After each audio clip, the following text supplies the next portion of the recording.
Right, good evening everybody. Lovely to see you all here again. I know that one or two of you were actually on the first webinar with Tony, but I'm sure you're quite relieved to know that we both made it. If you were here last time, really very sorry about what went wrong, but also very pleased to say that everything's been put right.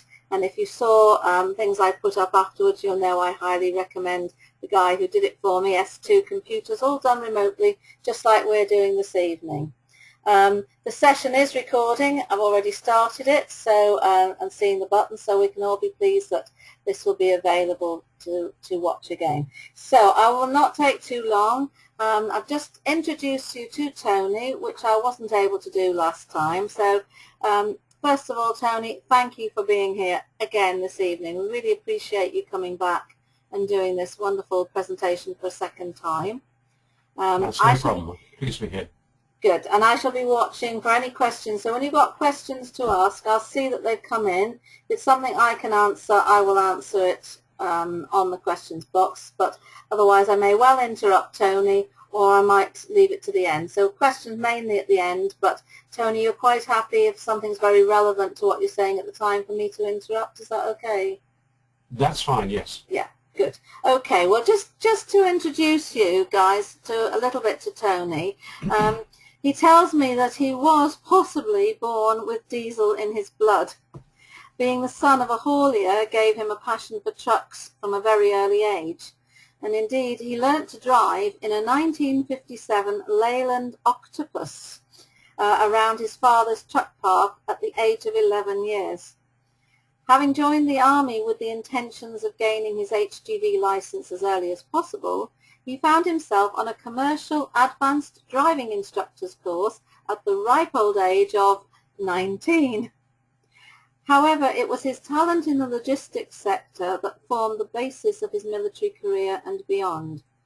On leaving the army, Tony took posts as a logistics solutions strategist with the United Nations and then the European Community's Humanitarian Office, before stepping into the commercial world as an international logistics consultant based in Belgium. He and his wife returned to live in the UK in 2005, where he turned his hand to driver recruitment and then to driver training.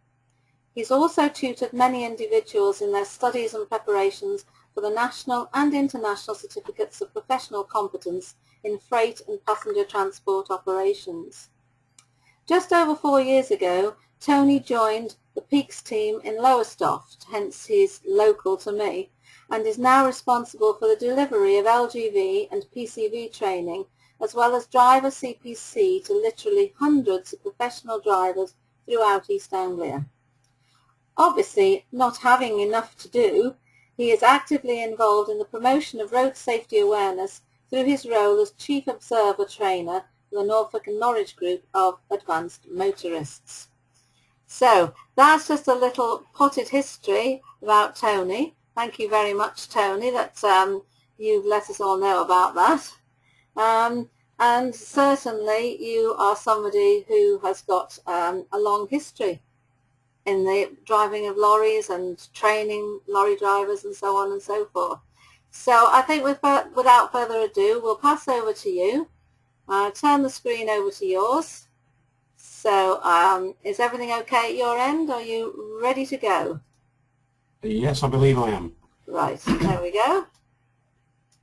And it's over on your screen, and over to you, Tony, and welcome. Okay, thank you, Jackie, and thank you for that nice introduction. And I'd just like to say two things. One, I'm very pleased to be back here this evening. I know there were some technical difficulties last time, and Jackie womanfully got around them. So we did have an evening, but there was no recording made. So this evening is a rerun, and the second thing I just wanted to point out is that I'm recovering from a bit of a cold, chest cold.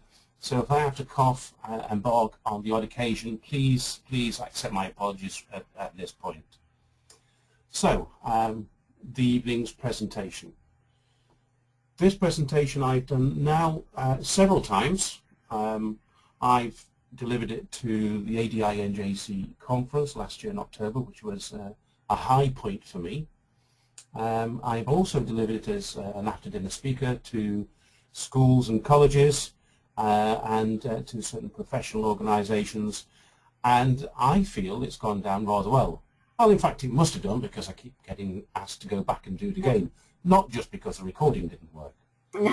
So this presentation, I called it, he said knowingly, The View from the Cab.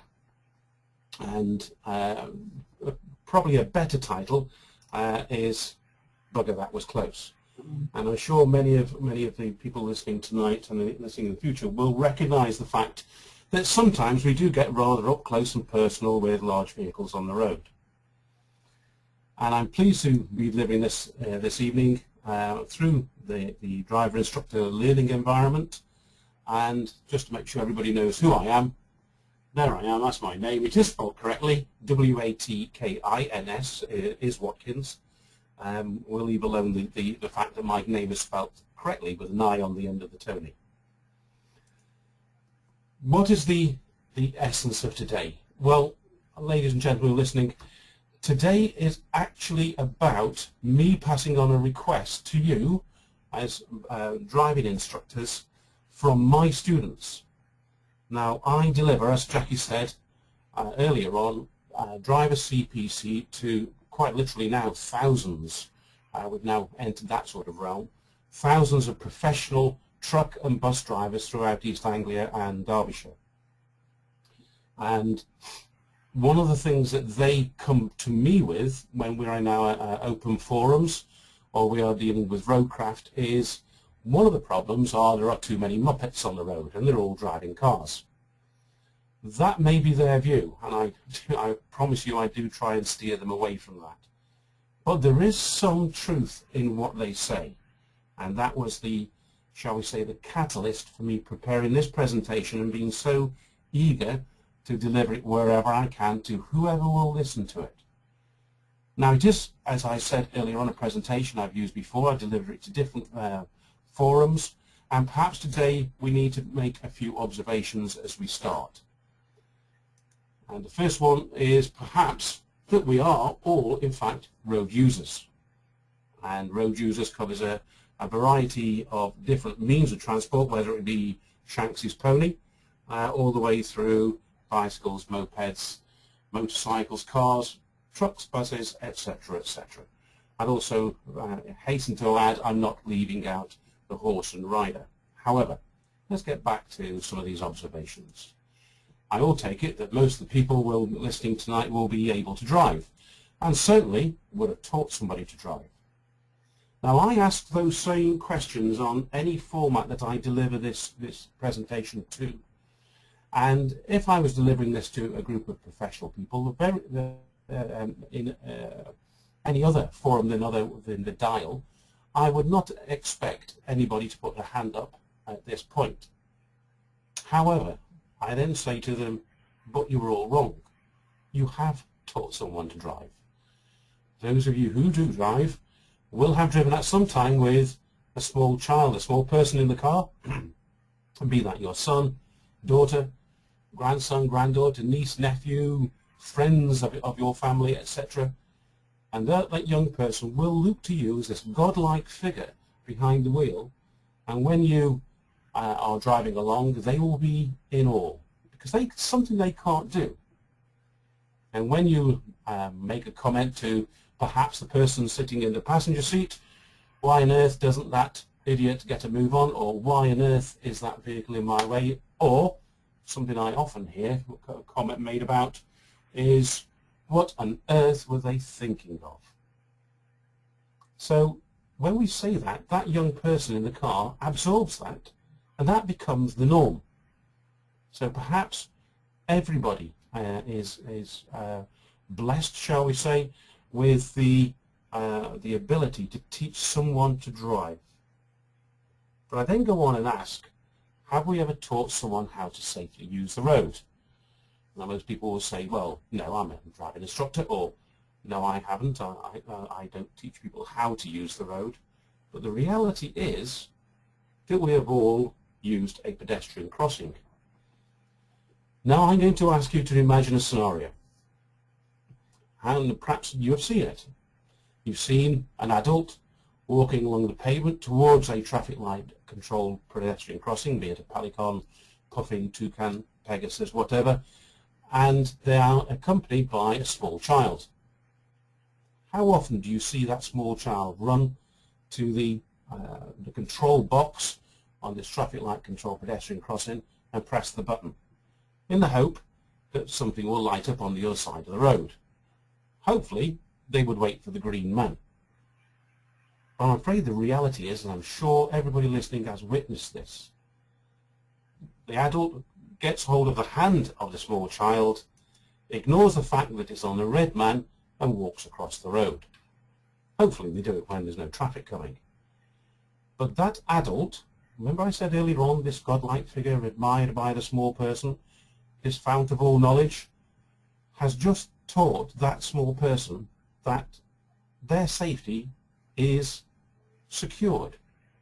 It is inherent in the fact that they can, without any other care or any other thought, wander into the road even though the red man is showing. And that is probably one of the bases of why I do this presentation. People perhaps do things without knowing. Perhaps they do things through ignorance, and I use the word ignorance in the truest sense of the word, that they are in fact without the required knowledge. And that's where we come in as driving instructors. Perhaps we can pass on that knowledge to our students, and then they discuss it with others, and we will slowly cascade more awareness about the way that we share the roads with large vehicles throughout the driving population of this country. So, what is my aim? My aim is perhaps just to remind you of some of your responsibilities. I'm not going to be dictatorial. I don't intend to stand upon my white charger and stride magnificently around the room. If you could see my room, you realise that that is not possible in any event. However, we're going to look at your responsibilities, first of all, to yourself, then to others, whoever they may be, your family, your friends, people who are just around you. But in this format, perhaps we're going to think about our responsibilities to our students. And the bottom line is, I hope that something I can pass on to you, some awareness that I can bring to your knowledge, will keep you and your loved ones safe on the road. Because that's what we're all in this business to do, and that is to promote road safety. We just happen to get paid for it on the odd occasion.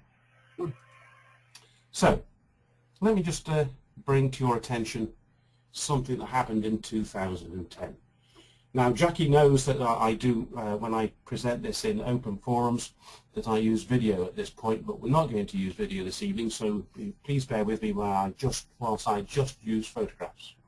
What you see here is a 40-ton tanker truck travelling along the A1. I think it was the 13th of January in 2010, and it's pushing in front of it a Renault Clio, I believe it was. This video was taken from a car which this truck went past, posted on YouTube, and it went, is the word viral, yes, very quickly, and caused lots of consternation, lots of discussion about whether it was real or it wasn't. And people said, how on earth did something like this happen?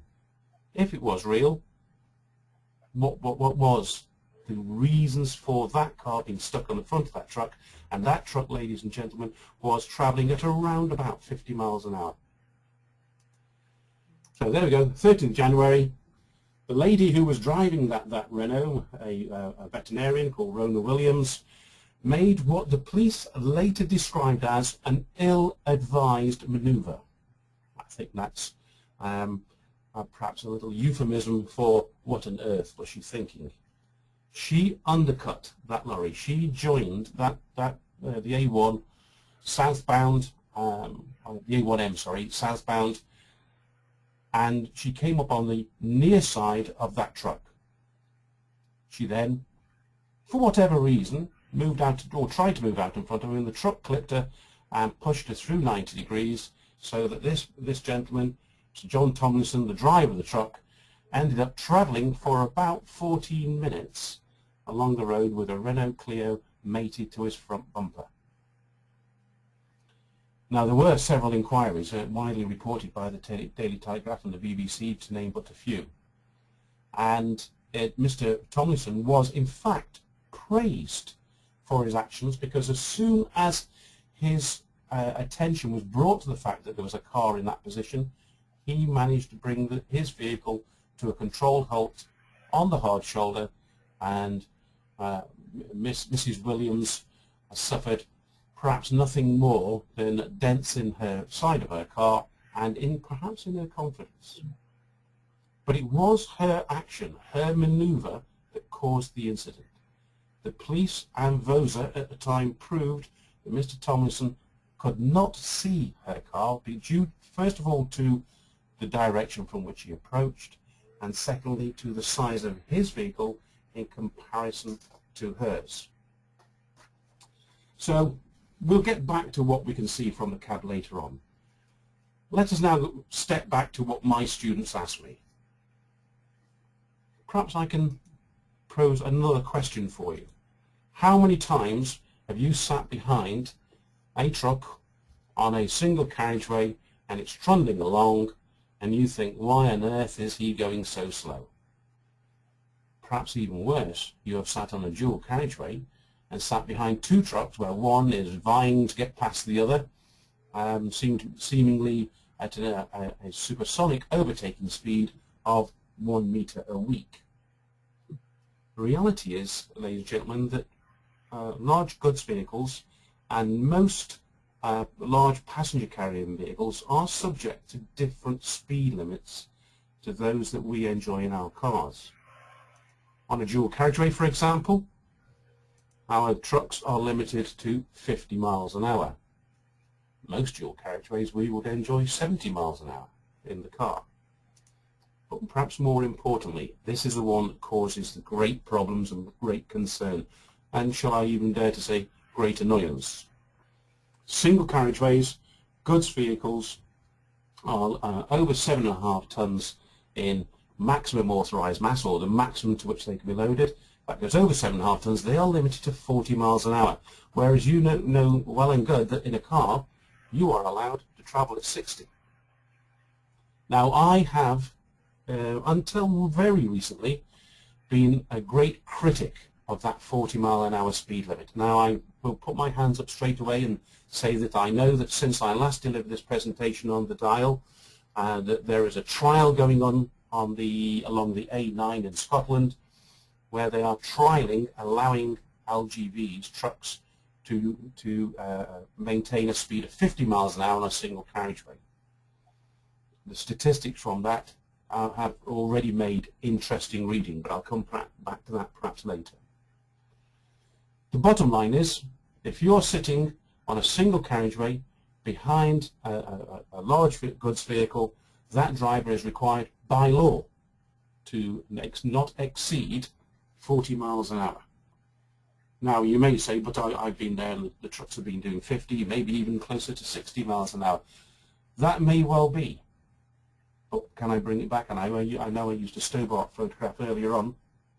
How many times have you been stuck behind a Tesco's lorry, or a Morrison's truck, or perhaps even an Asda truck going along the A17, the A47 in East Anglia, and he's doing 40 miles an hour? And the reason is because in his contract of employment there is a clause that says if he exceeds the speed limit, then he will be facing disciplinary action. His job could be in danger because he would have been breaking the law of the land. Now, as I said, I've long been a critic of this speed limit, and that was until I went and listened into a speed awareness course.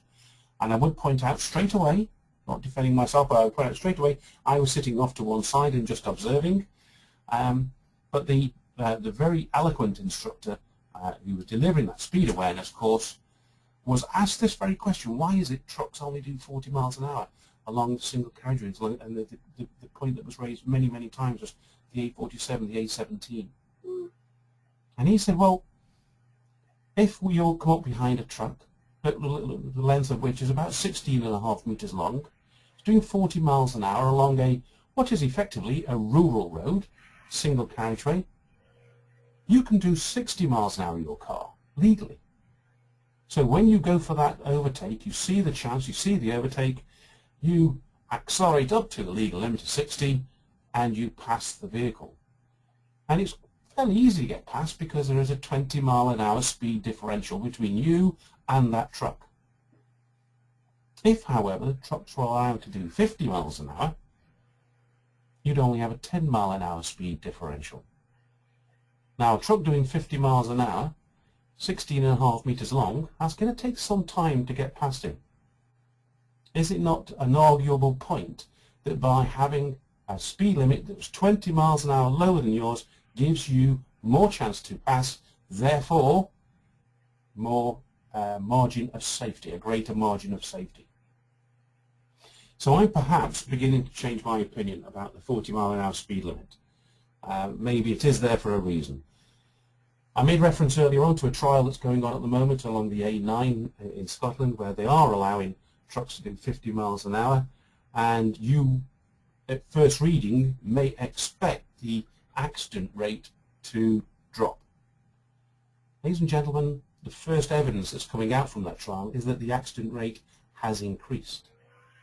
And I think that's down, I might be wrong, but I think that is down to the fact that people are finding it more difficult to overtake a speeding truck rather than a truck that is tootling along at the prescribed legal limit.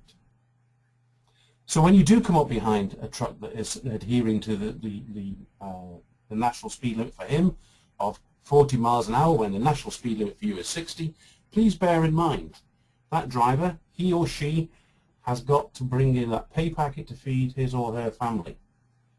They're not going to start playing with their license and therefore their employment and ergo their livelihoods. So please, just that snippet of information passed on to your students, letting them know that there are differing speed limits for different categories of vehicle, will be a useful exercise. So, moving on. The next most emotive subject that comes from my students is roundabouts. Not that we find them difficult to cross, but we find them annoying.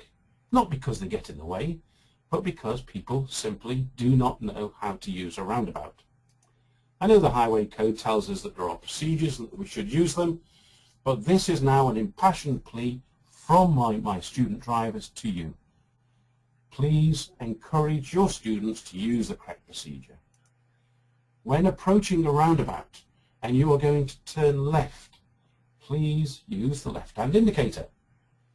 Now, Jackie did make mention earlier on that in my spare time I'm the Chief Observer Trainer for the Norfolk and Norwich Group of Advanced Motorists, and I am probably conducting a little campaign against the IM, because they will tell their members when approaching a roundabout, if there is nobody there to benefit from the use of the turn indicator or the signal of what you are about to do, then there is no need to use it. The reality is, ladies and gentlemen, that the truck driver approaching from another direction can see over the hedgerow. They're sitting some 9, 10, 11 or even higher feet up in the air. They are actually looking for you. You can't see them, but they can see you.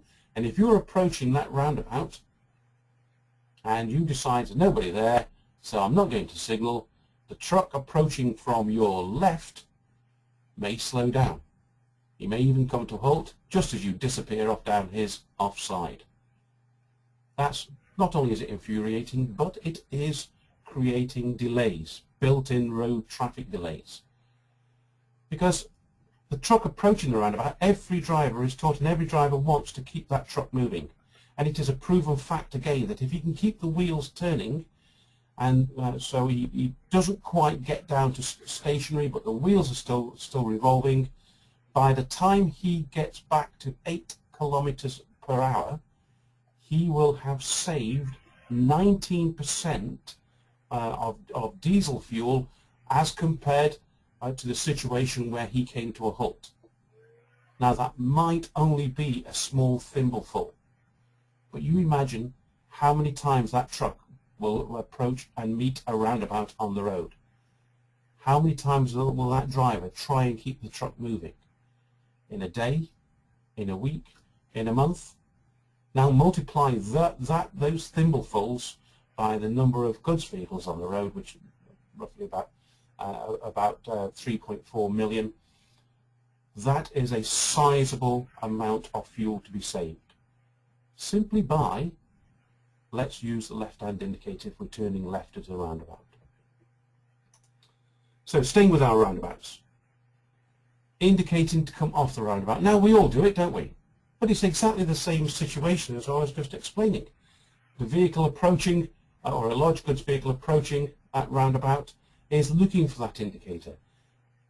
As truck drivers, I've been out today with a young gentleman, an 18-year-old boy who's working hard to get his LGV license, and one of the comments he said to me this morning was, why don't people indicate?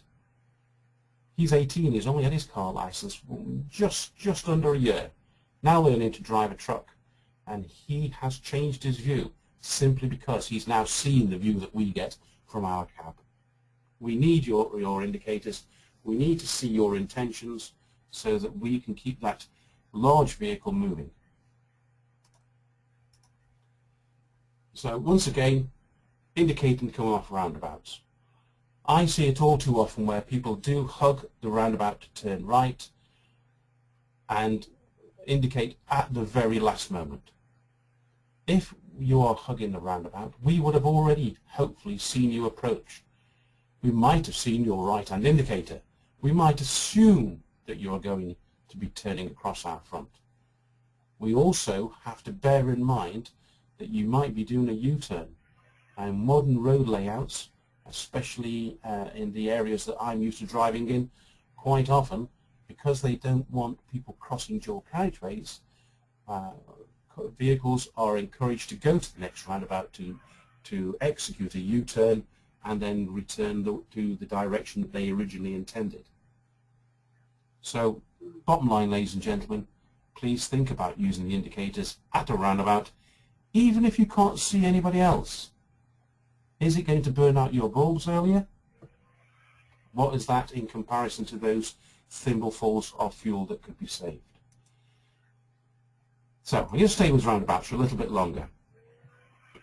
Roundabouts themselves are varying sizes. I'm not going to dwell on the mini roundabouts, but when we look at the layout of roundabouts, we have to consider how they are designed. Now, what I've got on the screen now is a screenshot from a piece of software which I am not privileged enough to own, but this is just a screenshot from it. It's a piece of software used by traffic planners. And it's used by them to determine how big a roundabout needs to be. It's used by them to decide what are the swept areas of vehicles going around their roundabouts. And they use it for all sorts of other junctions as well. But we are going to dwell with roundabouts today.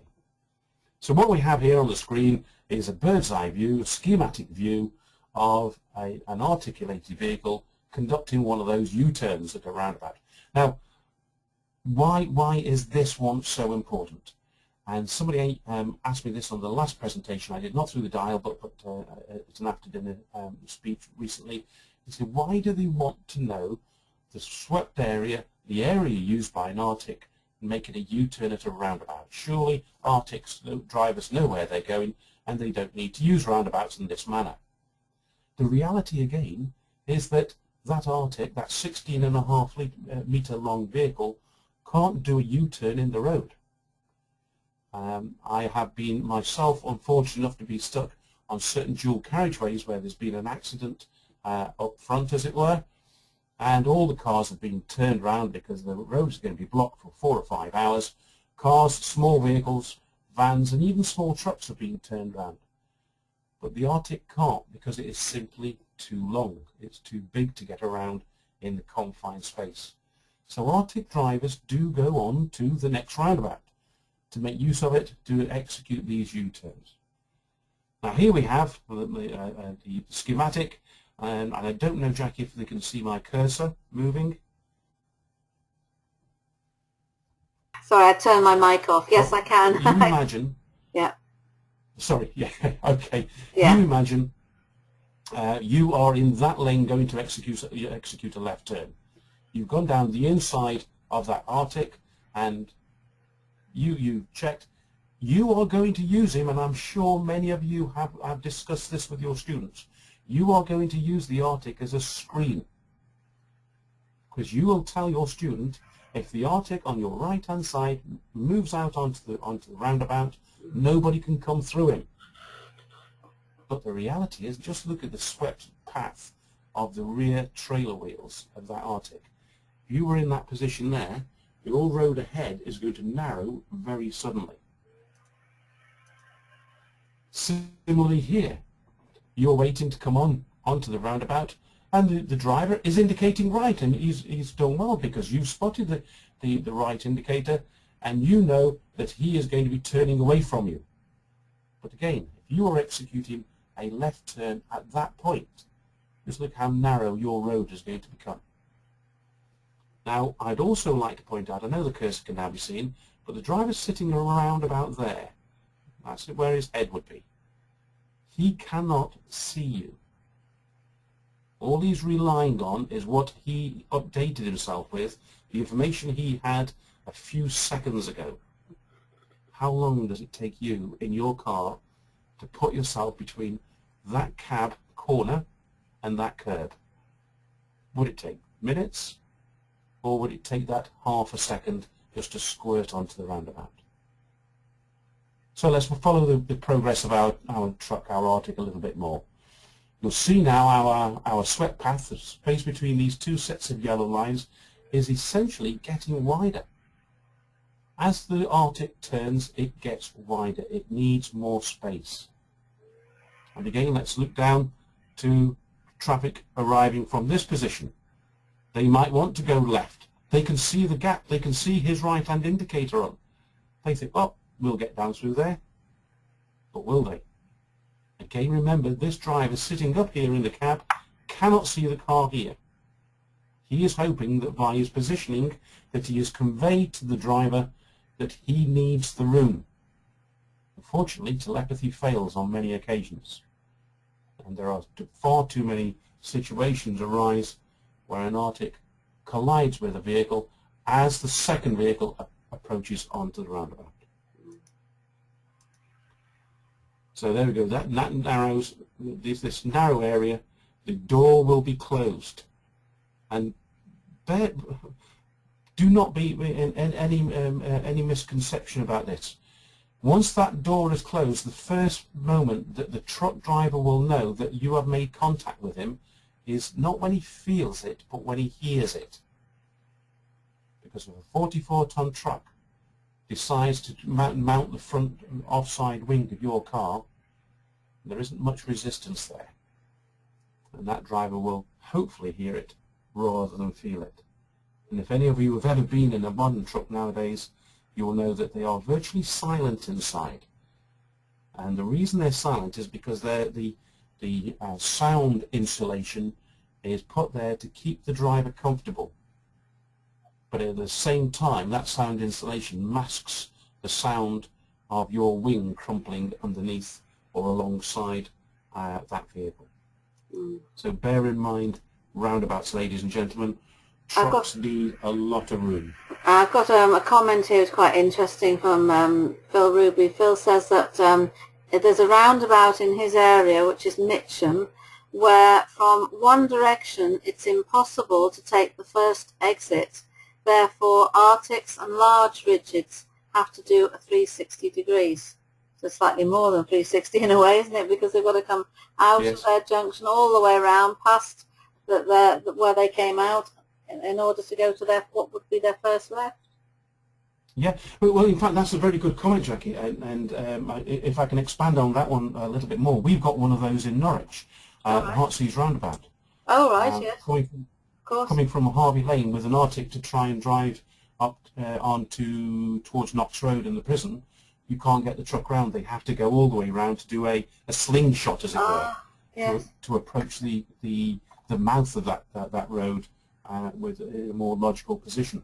And the same applies for trucks trying to turn left into, shall we say, a supermarket entrance, a shop entrance. I can think of straight away in Norwich, there's a couple of builders merchants where there's a big sign up says, Arctic drivers do not approach from this direction. They have to go to the next roundabout, go around the roundabout, so that they execute a right turn across the road, because they simply won't fit through. So it is a good comment, and quite often the driver will make that assessment. If he's a local driver who's been there before, that will be something that he will prepare for early. But as I say to all my students, there is going to be some time in their driving career that they approach a roundabout or a junction they've never seen before. And if that's one of those roundabouts in Mitcham, or the one I've just discussed in Norwich, the driver's going to have to take evasive action. And he hasn't got much vision. Once that truck is bent, as the one on the screen is at the moment, all he can see in his mirrors, on his near side mirrors, his offside mirrors, all he can see is trailer, and on the offside, near side mirror, the passenger side mirror, all he can see is the headboard of the trailer. Can't see anything else. The driver is blind. Which brings us nicely on, Jackie, to the next point, which is blind spots. Remember, the title of this presentation, is The View from the Cab. Yes. The reality is that large vehicles have blind spots. Your cars have blind spots. I had the misfortune, I better rephrase that one, I was able recently to sit for the first time in the driver's seat of a Mini Cooper, one of the modern Mini Coopers. And I was quite shocked at how big the A-pillar, or how wide the A-pillar is. Yes.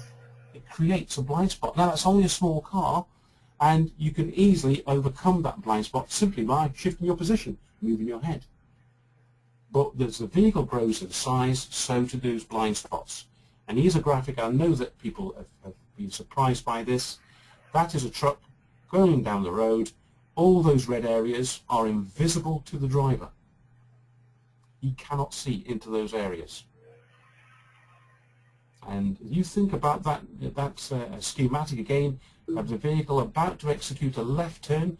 I mentioned a few moments ago about sometimes vehicles will, or truck drivers will, try and avoid doing left turns. They will go to the next roundabout, go around so they can approach that junction from the right, simply because it gives them a better view. Might be that the road is too tight coming from the left, but more often than not it's because they want a better view. You imagine as this vehicle, as you can see here, has moved up to the centre line so that he can get a better swing into the side road. But just look at that red area down here. You can hide in there quite easily. In fact, we're going to come back to that. So, this problem with blind spots has led to several public awareness campaigns, some which are quite old now, some which are very, very current indeed. And I'm sure many of you will have seen on the back of some trucks, especially large articulated vehicles, that label is readily available. I see it all the time. If you can't see my mirrors, I can't see you.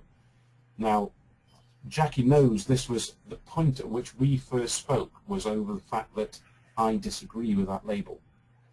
I believe that label, probably displaced on many, many vehicles, should say, if you can't see my face in my mirrors, I can't see you.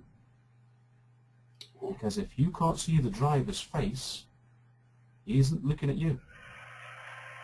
And Jackie, I know that we had this discussion very early on in our friendship, and that was that you approached a vehicle on a roundabout, and you were aghast that the truck driver just pulled out straight in front of you. Yeah.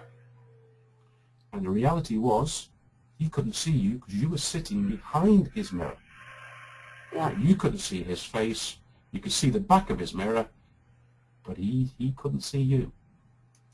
Now that has prompted me to start to think about this presentation in a slightly different way. And staying with public awareness campaigns, I see this quite often around, but perhaps the latest one is the one promulgated by Transport for London. I think it would have been November last year where we had a situation in 13 days, 6 cyclists were killed on the streets of London by coming into contact with vehicles.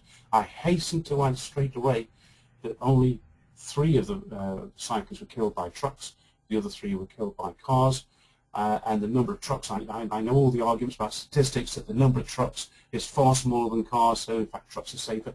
The reality is, I'm not condoning that or suggesting you go out and do it, but if a car hits a cyclist, the cyclist will, at sort of city speeds, the cyclist will stand a chance of survival. If a truck of that size hits a cyclist, there's not going to be much chance of survival. Because when that truck's sitting on you, you are going to hurt. Now, all those accidents were caused by a vehicle approaching the truck, and you can see by the angles of the trucks in the blind spot, that red area to the near side of the driver. The same area that Mrs. Williams in her little Renault Clio approached that tanker on the A1. They all came up in the blind spot. Now, let's have a look at Transport for London. As I said, they got a big campaign on Mr. Boris Johnson. You know, the man's quite well versed in making his point or getting his point across, and I'm sure he will get there eventually. But the reality is that trucks have to go into cities. You cannot ban trucks from cities. You can't say that we will not have any trucks in our cities in the rush hour, because it just becomes impractical, becomes unworkable. It would increase transport costs, and if we increase the transport cost, then are we not going to increase the cost of that loaf of bread that you buy off the supermarket shelf? Every commodity, virtually, in this country has to be delivered by some goods vehicle of some size or another. So we are, I'm afraid, stuck with the fact that we've got to find a way of engaging all road users to say that we have to be aware of the limitations of vision from a large vehicle. Yes, and that was the thing I learned, Tony, because although I was on the roundabout, already had entered it, was in the inside lane to turn right, until I spoke to you, it came as a great surprise to me that the truck driver pulled out straight in front of me, because I was there, you know, already on the roundabout. Mm-hmm. But of course you explained to me that the truck driver, I was behind his mirror in his blind spot, and that I needed also to see that he was looking towards me and behind that mirror. And yes. I think... Well, I'm not going to try and excuse the truck driver. They are trained and they should be doing a thing. We call it bobbling. We bobble in the seat. Yes. And we move around because we know there's a blind spot there. Same for us. We must do it as well. We must remember to do the same thing.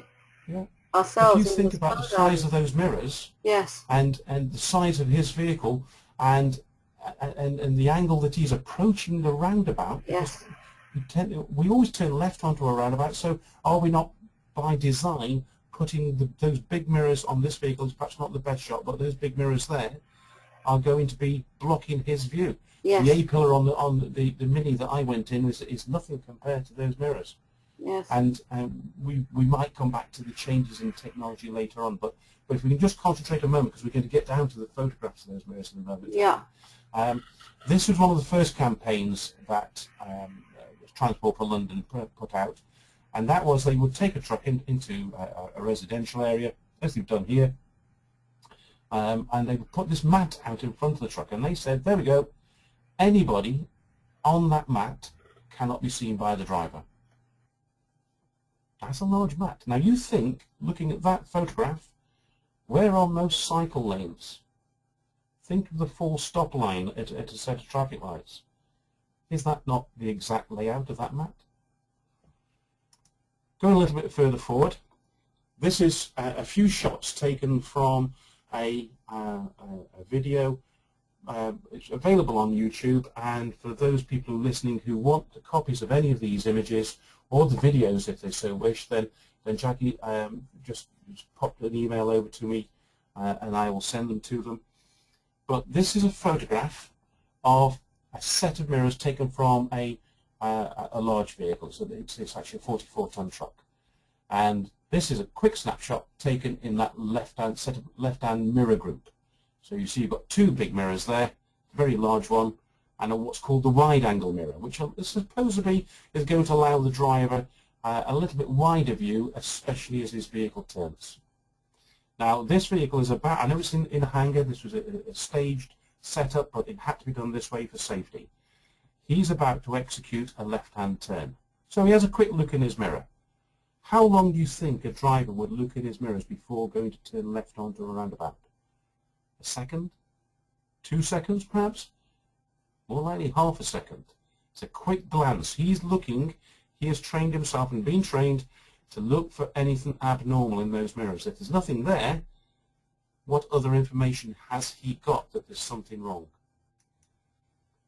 So let's have a close look. There's that wide-angle mirror. So this is the latest type of mirror that they fitted, not the very latest, but one that came in to try and address this point. He's looking in there, had a quick glance, he's free to turn. The reality is there are 13 cycles in that blind spot. So that's the same vehicle, that's not mocked up. The video shows it quite clearly, and as I say, I will send it to anybody should they wish it. But that vehicle, his left indicator's going, he's about to turn left, his trailer wheels are going to come across several, if not most, of those cyclists. In fact, that image was then used to for a large campaign, which I think is still going on. I think I saw it in King's Cross Underground the other week. Okay. All those bicycles are in the blind spot of that truck turning left. Now the problem is, what many of those cyclists will not have realized is that gap has been created by the driver on purpose. Not on purpose so he can trap them, but simply to get his trailer around that 90-degree corner without driving the trailer wheels over the curb and therefore over any pedestrians or street furniture that may be there. He hasn't opened the door to let them in. He hasn't invited them in. Unfortunately, it doesn't take long surfing on the internet, especially on YouTube, which is a great educator, to realize that cyclists, in their haste to get through, will enter those open areas, those open doors, mistaking what the driver is trying to do. So, let's go on from that. Let's have a look now from the cab, literally. Remember what I was saying, if you can't see my mirrors, I can't see you. Let's have a look at what those mirrors are. So these are photographs taken from the vehicle that I use for training. That was me sitting in the driver's seat, just parked up normally, and that's to my right-hand side. You can just see the back of the tractor trailer there. Can you see the large four-wheel drive four-track tractor? So Jackie, that's where you were coming from on that roundabout. All right, yes. From behind those mirrors. Mm-hmm. Now, the driver may have been in at low speed, but it takes a lot of movement if you're coming at the wrong angle to spot you. Let's look across the other side now. This is the left-hand side. Now, this is my vehicle. It's got one extra mirror there that the truck driver wouldn't have, and that's the little one down here, which is, I'm sure the instructors amongst you will all recognize it, so you can gaze longingly at your student without embarrassing them. But that is the current configuration on most modern trucks. Left-hand side, got all those mirrors. We've got the big one, which is the oldest of those mirrors. The wide-angle mirror set so we can see further out. You can actually see quite a lot more of the road than you can in the top mirror. You've got a curb mirror that looks down over the front axle, so that you can see, is there anybody walking there? We've now got, and this is the mirror over the front. You might see them on modern trucks ever since 2007. Trucks from 2007 have to have them. That's the mirror that was put in as a direct result of that accident that we started off the presentation with. Because had that tanker, that Arclid tanker, had Mr. Tomlinson had that mirror, he would have seen that vehicle stuck to his front bumper. However, what else can we see in those mirrors? Can we see that there's a car there? Now again, this is not a mock-up. I parked the car there and I took the photograph from the truck. But I assure you, ladies and gentlemen listening, that car is there in that photograph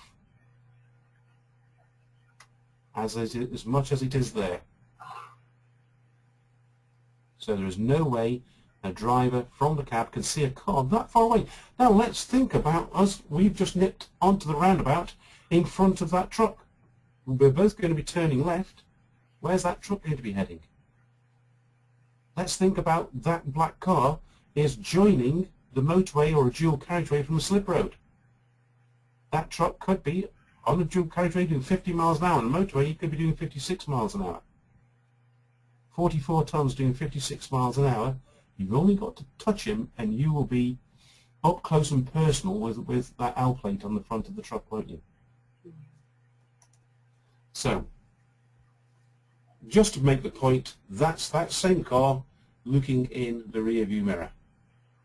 So imagine that car looking in the mirror, about to join the dual carriageway.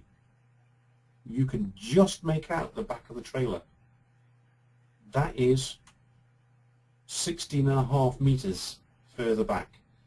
Between the back of that trailer, which you can just see on the edge of the mirror there, and you, is a 44-ton truck doing 56 miles an hour.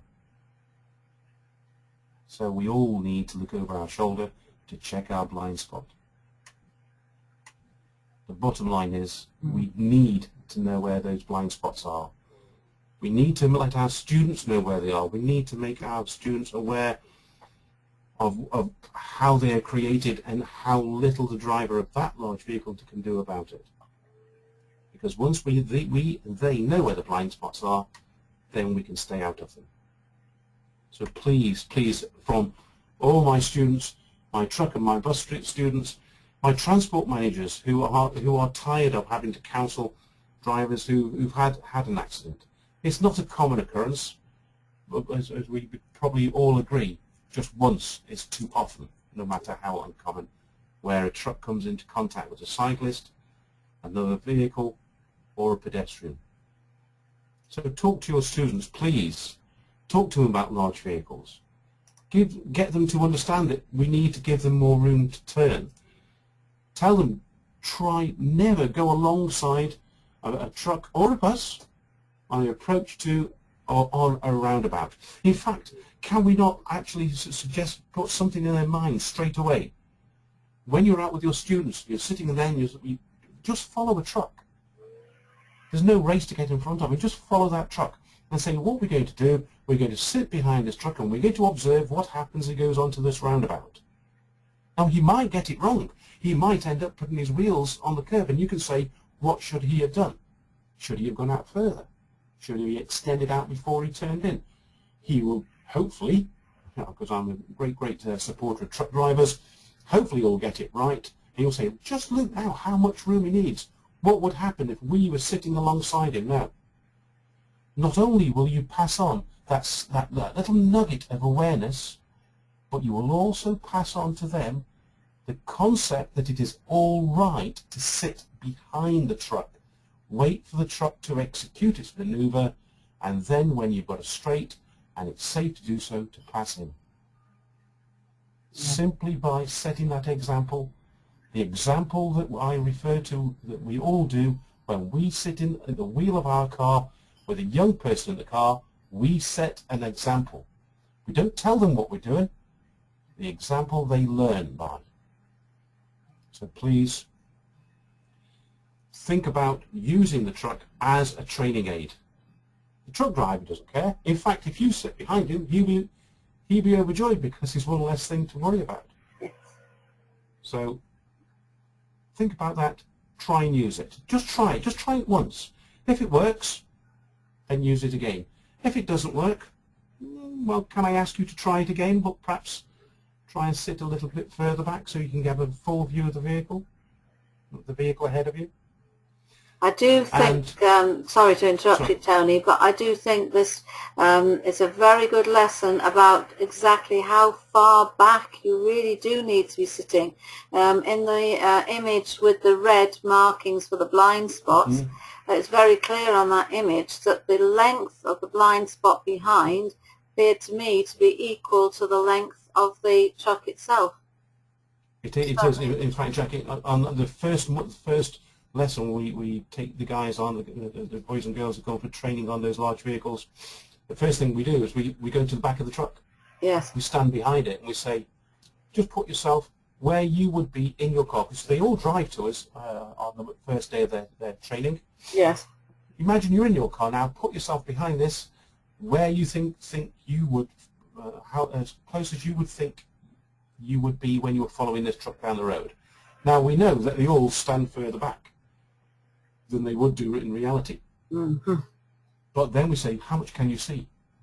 They say, well, nothing. All I can see is the barn doors of the truck.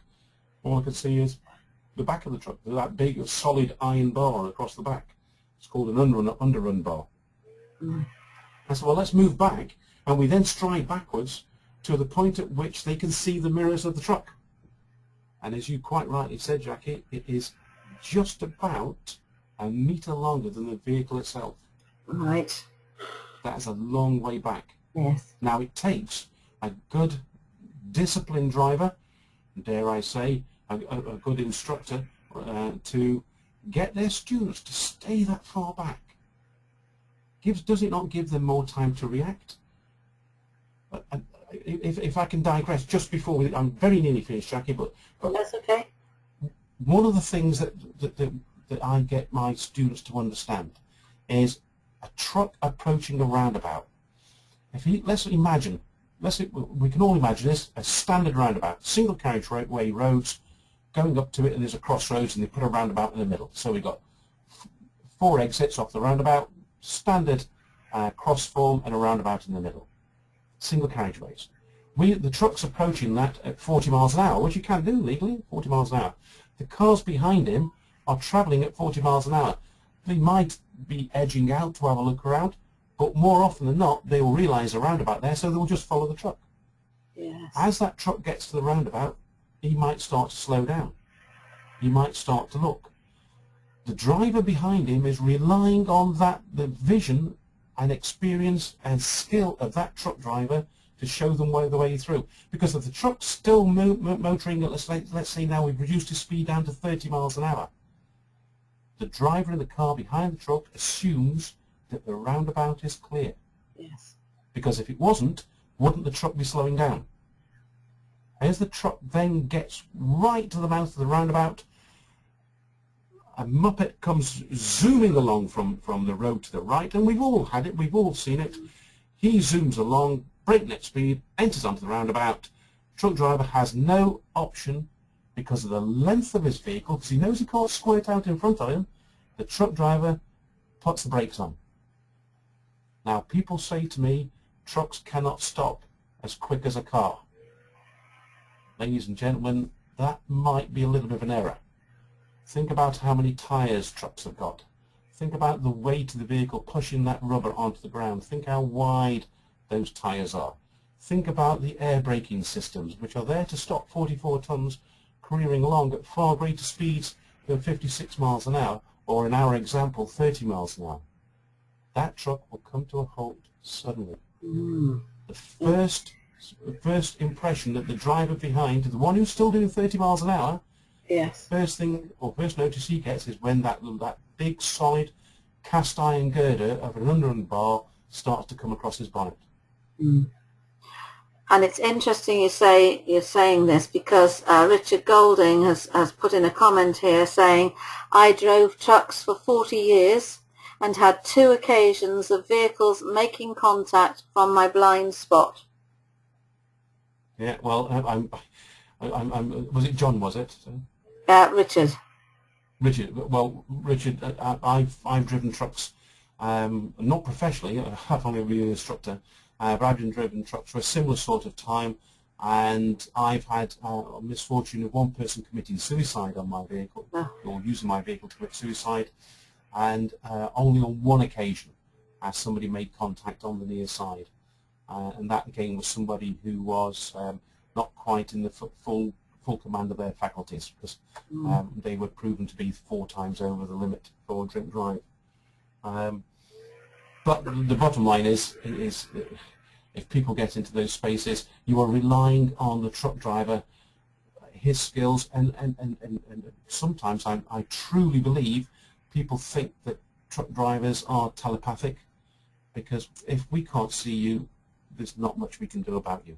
No, and I think too, and I'm sure Richard will agree, for the truck driver themselves to have that happen is an unpleasant experience, because you couldn't see them, but nevertheless it's your vehicle and somebody has hit you and possibly, you know, very injured, and the shock to yourself as well. I think that can easily be forgotten by the drivers of the cars, what they can be creating for the truck driver. Oh yeah, it's phenomenal. I would say, and there's always exceptions, but I would say that in the most part, truck and bus drivers that I know are very proud of their skills. They have a job of work to do and they enjoy doing it. Very rarely meet truck and bus drivers who hate their jobs. I have met 1 or 2, but it is very, very rare. Yeah. And of course, I'm meeting students all the time who aspire to be, you know, these high knights of the road, the people who are sitting up there in that high position, delivering the nation's goods around the country. Yes. It is an aspirational thought that they can. I mean, you've seen the size of the truck that we use, Jackie. I take that through the city centre of Norwich with 18-year-old students at the wheel, and I promise you that when they get to the other side and they realise what they've accomplished, the smile, well, don't say this, but I could almost do it without pay. But yes. Well, Richard is swore to secrecy. Richard is saying here that with regards to injuries with those 2 contacts, thankfully there weren't any, but he's also saying he actually misses his truck driving. He's echoing what you're saying, that he obviously really enjoyed his truck driving days and misses it. Yeah. I've got a good question here, actually, which will relate to the blind spots and so on, from Dave Harris, because Dave is asking you what your advice is about drivers using the left lane of a motorway, so the inside lane, and deciding not to travel at the maximum speed for a car. So they're doing 50, some people 60, on the inside lane, and you're on the motorway, and presumably, I would presume that Dave is also considering here the fact that maybe you're looking at a driver doing less than 56 miles an hour, perhaps. Yeah, yeah. It's and it does happen, Dave and Jackie. It does happen. The problem we have is if a car is travelling along at, shall we say, 52, 53 miles an hour, just underneath the maximum speed that the truck will allow us to go, because they're all governed. Yes. When we go along them, remember the example I was giving about the 40 mile an hour speed limit compared to the 60, there's a 20 mile an hour differential.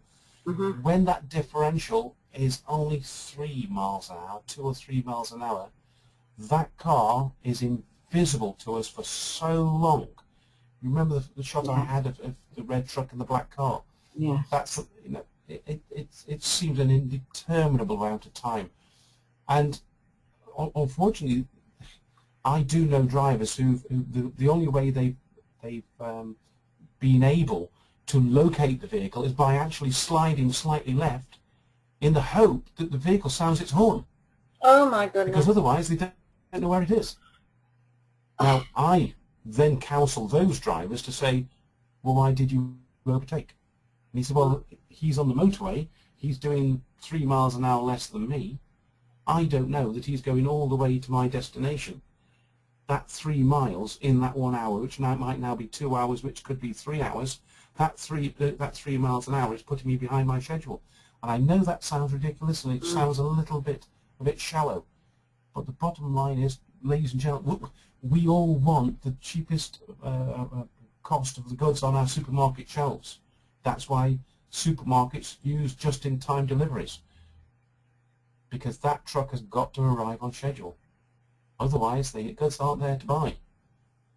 So, Going back to the question that was asked, and I've got another question related to all this. Going back to that question that was asked, as driving instructors, then would you ask us to make sure that we are encouraging our learners that when they are on the motorway, that they need to consider the fact that where it's safe to do so, perhaps they should be considering the danger they put themselves in with lorries. I mean, I just always say, who wants to be in the middle of this lot?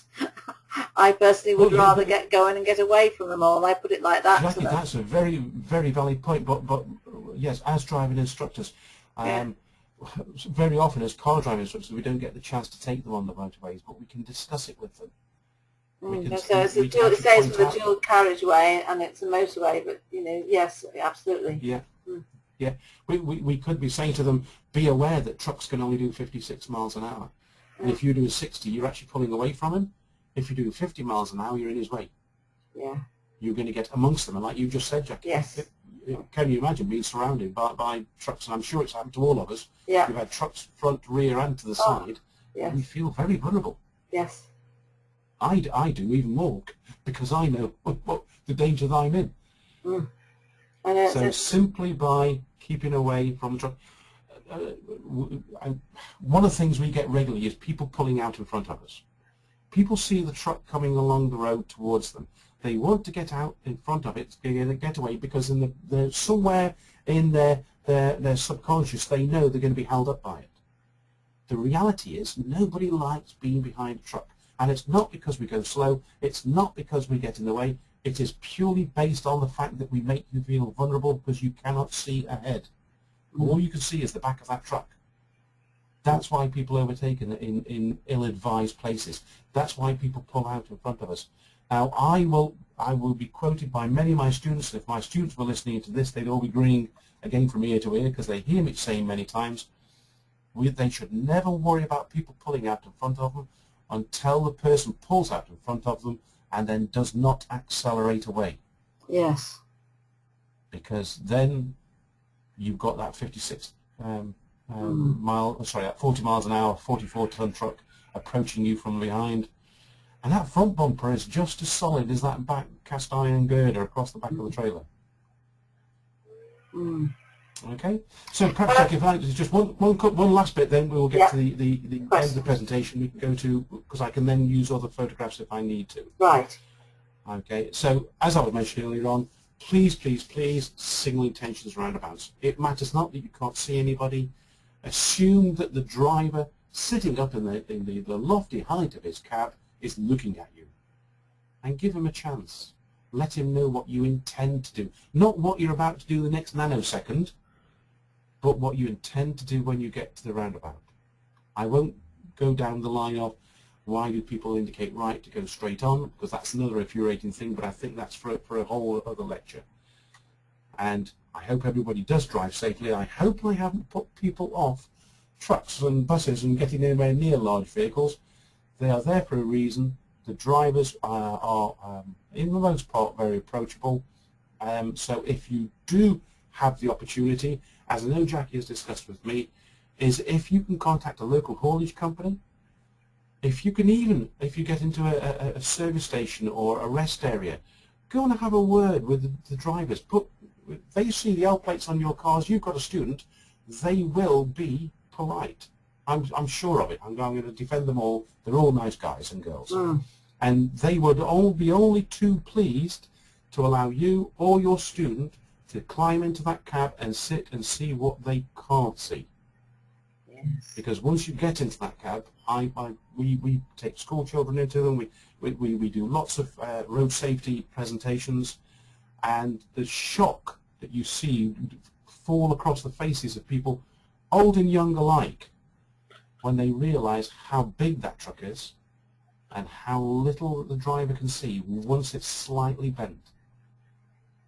And that would be, if you can do that, and speak to your local LGV training companies, they'll be very pleased to have an interaction with you. And if not, you're in Norwich or in East Anglia, call me, and that facility will be made available to you. So excellent. My last bit then is thank you for listening. And Jackie, over to you, and That's Any super. questions you may have? Yes, there are some more questions, Tony. Thank you very much for that. And one of the things I will say, because you and I have had long discussions, we also, when we were originally practicing for this, you brought in lots of other information for me, which was fantastic.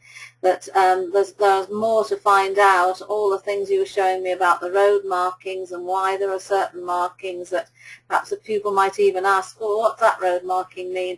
And it's actually for the truck drivers.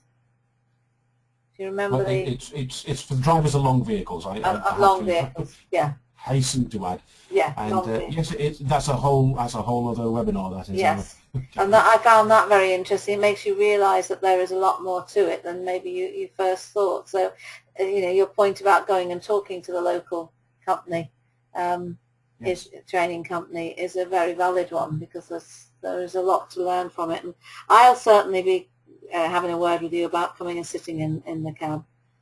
And Well, you're welcome. lovely. Now, one of the questions here is with regards to the 56, because well, I've got two here. There's another one that's just come in. Do you think that the fitting of limiters at 56 miles per hour has added to the traffic cluttering on motorways? I drove HGV long distance in the days before limiters and feel traffic separation was better. I would say that's also my view. I drove long distance without limiters, and of course in the army we never had limiters fitted. Yeah, it has increased traffic congestion in what they would call choke points, because all those large vehicles are all travelling at the same speed. Whereas before the limiters, you would have the vehicles that were empty, and you know, trucks do run empty sometimes. They would disappear off into the distance. Those that were laden would take a little bit more time. So you're spreading out the shall we say, the convoy, the national convoy. The concept of national convoy is something that some people find very difficult to comprehend. But if you imagine on a busy day on the M6, going from the junction with the M1 up towards Walsall, Wolverhampton, you imagine how many nose-to-tail trucks you see there. Yeah. The reason they're all nose-to-tail is because they're all doing the same speed. If they were allowed to do different speeds, because you would have different power ratings, different laden weights, you would have bigger gaps. Yes. And therefore you'd have greater safety. I know why the limiters are there. I know there are many, many economic and safety reasons for them. I'm not sure if, you know, that they're right. Let's, for example, take the big highway across the water. You go to America and Canada, they don't have limiters. The instances of LGVs, or their large vehicles, which are in some cases a lot bigger than ours, being involved in accidents on those freeways, or motorways as we call them, per capita, you know, if you divide it by the number of vehicles we've got over here compared to the number of vehicles they have there, theirs is a lot less than ours. A lot less. So is that an argument for getting rid of the limiters? Perhaps. Yes, yes. I totally agree. It's a good question. Thank you very much for that. Now I've got Dave here asking, he first asked a question about the fact that can you explain why lorries will choose to do overtakes on each other with speed differentials of less than 5 or 10 miles per hour? And he's added a little bit to that and has said, don't you think that some of this behaviour is a training opportunity for the truck drivers themselves with regard to the perceived advantages of doing such overtakes? I mean, the two-lane section. I agree with everything. I recognise that, and I will straight away say that if you care to come on one of my driver CPC courses, in fact, more particularly the one that we've titled Roadcraft and the Professional Driver, that is a whole subject that I lambaste them with. Really? And it's something that I find unprofessional. I find it. I'm going to be very, very direct now. I find it selfish and lazy on their behalf. Yes. It's all they have to do is back their cruise control, because they've all got cruise control. Very few of them will actually think about taking the speed down 1 or 2 kilometers an hour or 1 or 2 miles per hour to increase that gap to allow traffic to move freely alongside it and in between them. Mm. It is selfish. It is unprofessional. And yes, it is a training opportunity. It has been taken up, and drivers' certificate of professional competence, which I'm sure the vast majority of your driving instructors will know about, is addressing the fact that we had until 2008, 2009, we had no way of forcing, and this is what it is, we are forcing our professional drivers to sit down, to sit for 35 hours in every 5 years with a trained instructor like myself, who's approved to tell them that they are selfish and lazy. Yeah, good. Because when they do it, just as they're doing an overtake, they suddenly decide to do an overtake. You're in the right-hand lane, coming off at the next exit, which is still quite a long way away. But you suddenly realise it's taking them so long, they're going to be way past that exit, so you've suddenly got to drop back because you're going to miss your exit, because the mile ahead that the exit was has now gone, and he still hasn't managed to get past. Well, I agree, and I hope I've conveyed to you that I am aware of that. It is part of our training. Brilliant. We're taking that on. But can I then immediately use that to say, is that not the very reason why there is that 40 miles an hour speed limit on single carriageways? Because if that truck is going faster, it takes you longer to get past him. Yes, same for us in that sense. Yes. Yes, it does emphasise that, but when we see that, but yes, I think that the frustration, especially for us in East Anglia, we haven't got any motorways, and the faster roads that we do have are dual carriageways, and even the A14 is, that great long stretch which is 2 lanes. It's so annoying all the time that when the lorries decide to overtake, just at that point you're stuck behind them. Well, as you know, they've got the I think it's a 10-year trial on the no overtaking for LGVs in rush hours on certain parts of the A14 at the moment. Yes, that's right. I don't understand why it's a trial. I was stationed for most of my army career on the continent, and they've had no overtaking for LGVs on autobahns, autostradas, and autoroutes since 1963, and it works. So why do we need a 10-year trial? Yeah. Quite. I mean, because Dave Harris makes the point here, perhaps it's the employers who need the education as well. But then I suppose I'm on Dave's side there. So. Yeah. well, in fact, just to take that point up, Jackie, that Dave just made, I am pleased to tell you that with driver CPC coming in, when we have started to re-educate drivers. Give you a classic example. One of the first driver CPC courses I took, introducing everybody, a little chap sat at the back, he put his hand up, well, he introduced himself, and he said, hello, my name's Fred. That was his name, and he doesn't mind me saying it. He said, hello, my name's Fred. I've been driving a coach professionally for 42 years, and I have been qualified to drive an Arctic professionally for 40 years. I have been an operator and had my own vehicles for 35 years. What are you, young man, going to teach me about road safety? About an hour into the course, the same guy put his hand up and he said, just a moment. I always assumed the regulation you're referring to was, and he told me what he thought it was, and I said, well, actually that regulation changed quite recently. And he said, oh yeah, really? There you go. Everybody changes. I said, yes, it changed in 1985, and it has changed 3 times since then, compared to the one that you think is in force at the moment. He then became one of our biggest fans, and he sent all his office staff to attend the same course. Oh, and it's simply because his drivers were going back and saying, we are doing things wrong. And it's going to permeate. It's getting there. Yes, that's excellent. Well, that's all good news. No more questions have come in. Just to assure those who are still here that Tony will receive a copy of the attendance report, and on there he will get your names and your email addresses, any questions that you asked, And obviously you'll see, I think most people who've attended will probably want those images, Tony. They are excellent.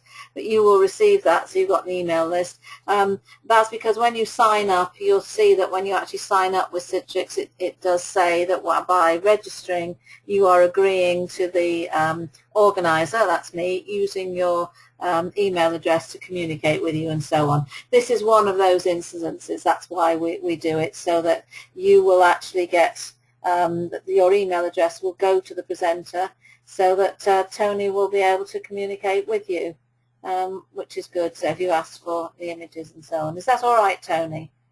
That's fine. In fact, if I can just finish off with one last photograph. Yes. Which is I think you've seen this before, Jackie. This is the size of the vehicles that you're going to be on the road with, well, oh, yes, for the rest of your driving career.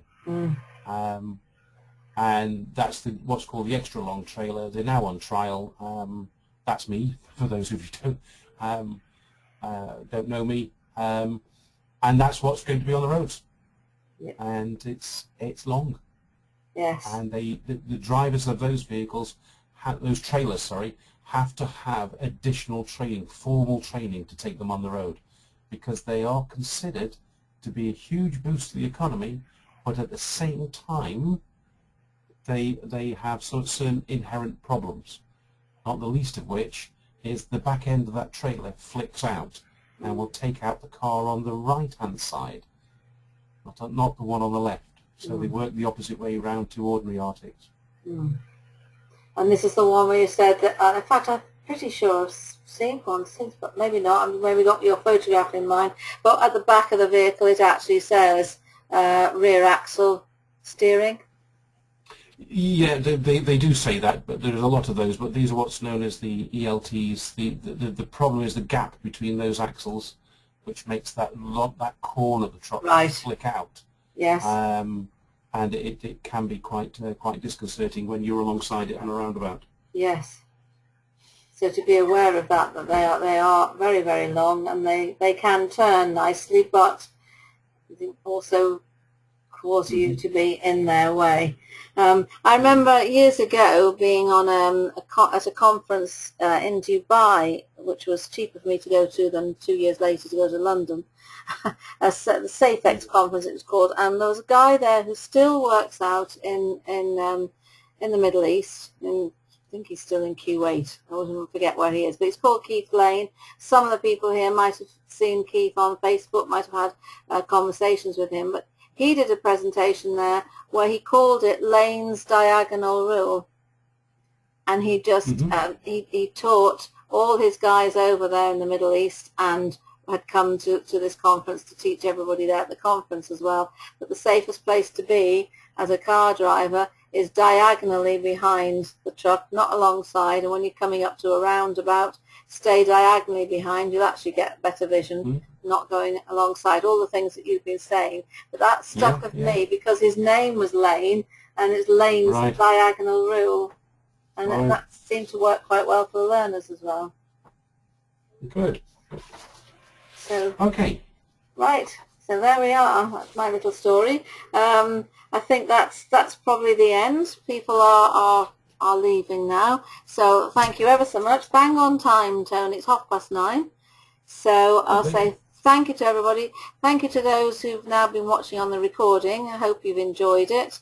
For you, obviously, your email address isn't going to Tony. But if you do have any questions, you're watching the recording, please do get in touch with me, and I'll make sure that that's passed over to Tony, so that he will be able to send you something if you want it as well. We may well be able to possibly get something up on the site as well, Tony, perhaps. With the That's a good idea. I think I'd welcome that idea. Yes, because we don't want to be inundating you with requests. If people come to me, in any case, I can gather all of that and make sure they know where to go and download it for themselves. Yeah. Okay, so I'll just stop the recording now and say thank you to everybody.